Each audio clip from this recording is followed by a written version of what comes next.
to His Excellency President Ibrahim Traff, President of the sovereign nation of Burkina Faso, son of the African soil, defender of his people. May grace and peace be multiplied to you through wisdom, courage, and truth. I received your letter not as a political communique, nor as a demand echoing through diplomatic channels. I received it as the cry of the soul, powerful, principled, and painful, from a son of the continent that has known too much loss, too much silence, and too many broken promises. I have read your words, not once, but many times, and each reading pierced deeper than the last, for in your voice I heard not merely the anger of a president, but the righteous cry of a continent, long wounded by the dual blades of neglect and exploitation. Let me begin now with defense, but with confession. Yes, the Church has, at moments in history, stood beside colonizers, when it should have stood beside the crucified.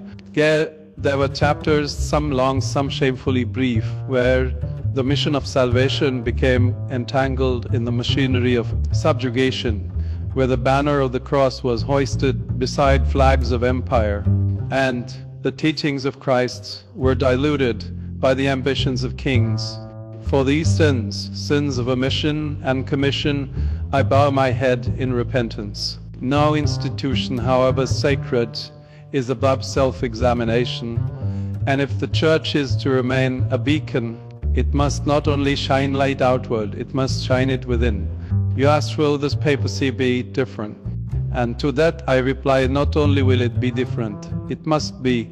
For too long the African voice has been heard only in whispers.